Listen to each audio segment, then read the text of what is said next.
little less than 3 years ago, we were graced with the debut LP of singer-songwriter Ethel Cain, the alias for artist Hayden Anadonia.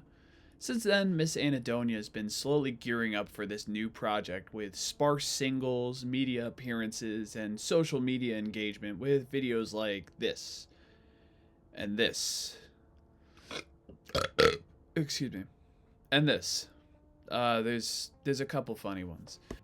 Although I've been watching her work from a distance, Ethel Cain was never really someone I felt I bonded with emotionally. Preacher's Daughter is a record I respect, but I don't love. The only moment that gripped me was the intense, terrifying catharsis on the track Ptolemea. Cain's image is built around the transparent veil of American Gothic in the Deep South, and that song in particular was the moment I felt the veil was shredded in a horrifying display of trauma. Even then, it's not a song I would go back to incredibly often, in spite of its quality. Overall, Preacher's Daughter felt like it was struggling between being a pop record and something with higher artistic ambitions due to its lengthy song durations and concepts never quite sticking the landing. Pop, I don't mean that pop has no higher artistic merits. I mean Ethel Cain has inclinations for other genres like slowcore and ambient music that I was wishing she leaned into. Her pop stuff is pretty great, though. I have started to enjoy the song Crush a decent amount. My main issues with Preacher's Daughter really come down to, of course, just not really being able to juggle these two genres as well as I want. And I also think the mix is very weak. I don't know. I'll get into it in the review that I think the Perverts mix is good. Yeah. So, hearing this critique and seeing the length of this new EP, I was excited yet nervous. No song is below 6 minutes, and the longest song is 15 minutes. Fuck. Oh God. Like, I initially wrote that it's confusing that Perverts is called an EP, even though it's nearly feature film length. I was like thinking it must be that this record is such a departure sonically that, she didn't want the pressure of it being the second LP, following up like this really successful album. And then I did a quick Google search and I was like, oh wait, I was correct. I was completely right. As I am, every now and then. Primarily an ambient record, and you have a couple, maybe about like 3 or 4 songs you'd actually consider to be, these are Ethel Cain tracks. Even though they're much slower than some of her biggest hits like American Teenager and Crush. In spite of my fears and reservations going in, Perverts, I think, somehow felt very fresh, fascinating, and deeply immersive. I really think my biggest takeaway when compared with Preacher's Daughter, it's got to be the sound quality. Every mix feels very meticulously designed, and in the dense darkness that Perverts lives in, every shot of noise sounds intentional and impactful. Take, for example, the slow intro to Vacillator. The drums are so, slow yet perfectly recorded. You can hear every little brush from the drumstick the percussionist is using as the beat slowly takes shape.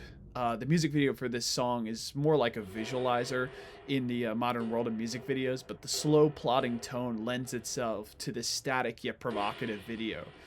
Although Preacher's Daughter is obviously a patient and testing listen, I felt way more rewarded with this album's excellent texture and songwriting. Where in 2022, Ethel felt more inspired by female pop star giants like Lana Del Rey, Florence and the Machine, and Taylor Swift, I felt like Perverts was more inspired by some influences that come up from the muck that I think are in my wheelhouse as some album of the year fucking dweeb. Honestly, Lingua Ignota was in my head the whole time as I was listening to the minimalist drama on the song Punish.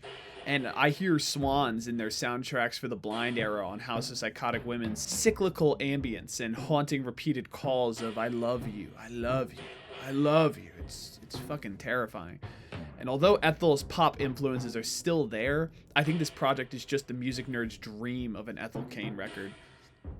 It's difficult to micro-analyze every single detail of this record because as an ambient project, it's like trying to note every single minor brushstroke on a massive canvas that's just a rich shade of black.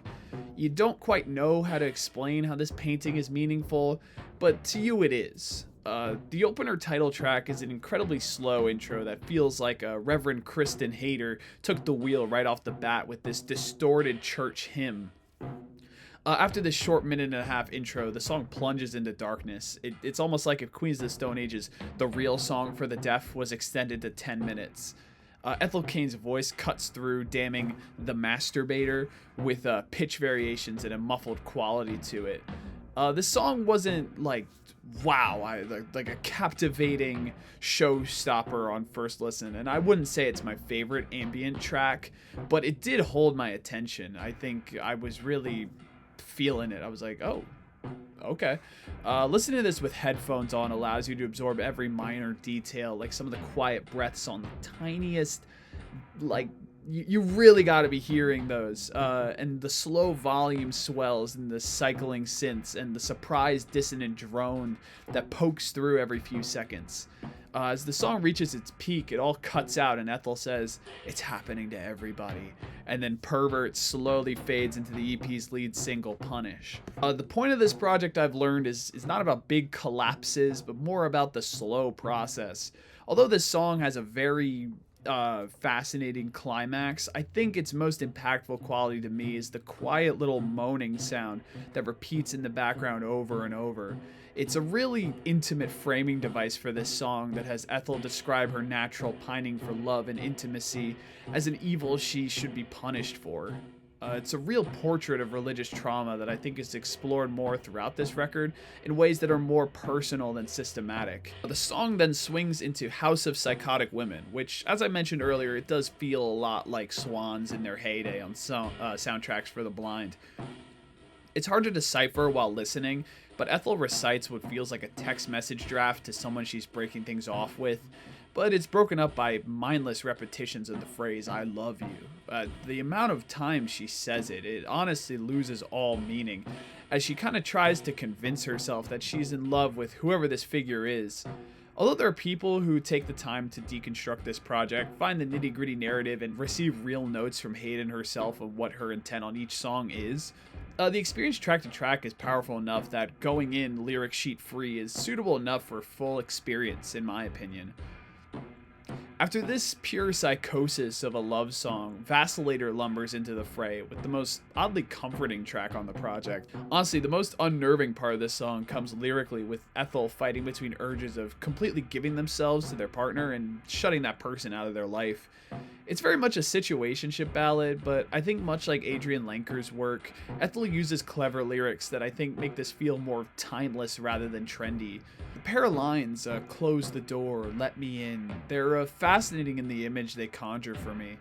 In love songs, "close the door" usually leads to the obvious freaky time that ensues, but "let me in" kind of reverses this by making that action seem like the closing of a connection that she wants to reopen.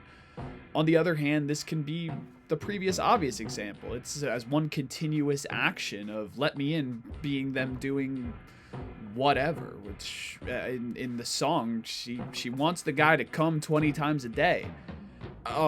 Very abrupt line. On first listen, I laughed. I was like, what the fuck? But I've kind of grown to love it as a mix of over-idealized attraction from the outside and Ethel hypersexualizing herself for the person obsessing over her, and maybe to other people, because there's a line earlier in the song, "You won't lose me to thunder and lightning, but you could to crowded rooms." She's opening herself to a bunch of other people. This is someone who doesn't quite know what they want, you know? But the song ends with a repeated mantra, "If you love me, keep it to yourself." And it's just a spot-on distillation of Ethel's character on this song, and it lets it trail off into the next ambient-ish moment, Onanist. Much like the title track, this song also has references to masturbation, with the title literally being "someone who masturbates." Wow, we're in unprecedented territory here. This song takes a page out of Childish Gambino's playbook, writing a sonic climax to represent a sexual climax.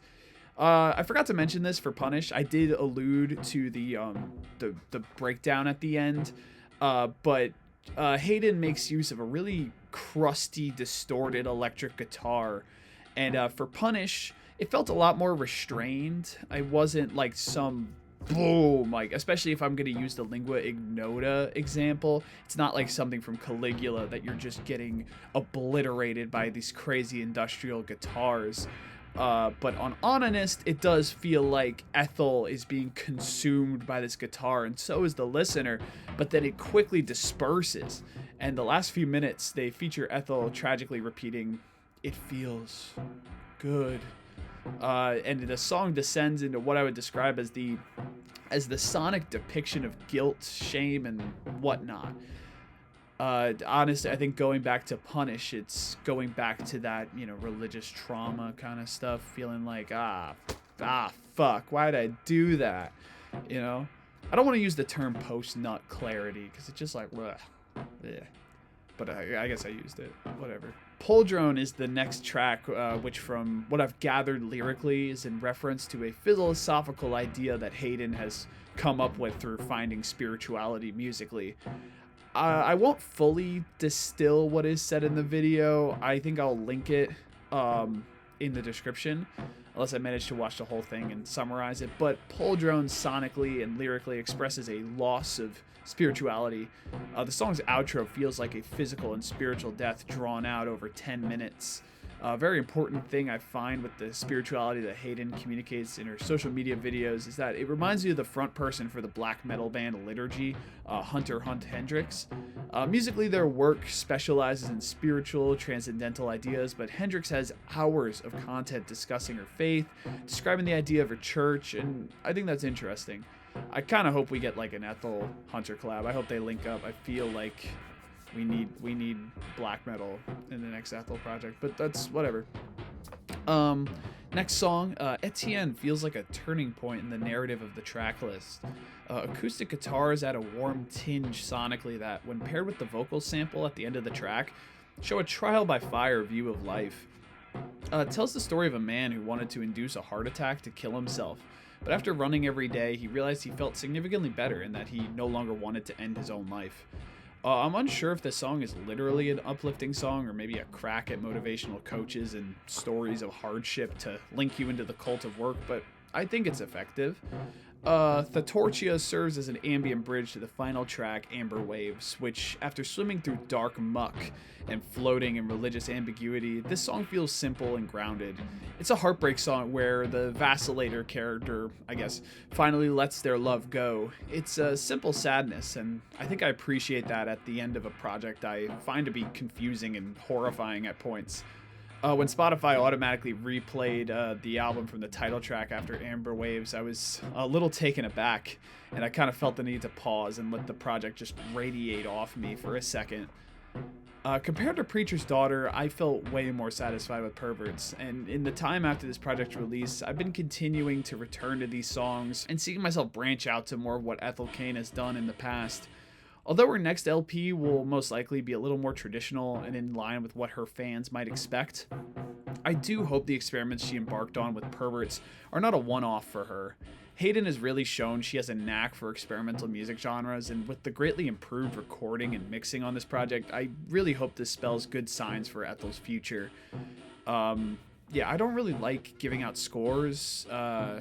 It just kind of reduces, but like, I'd give it a high 7. I'll give it maybe like a 7.8, 0.9, I guess, if you want to be exact.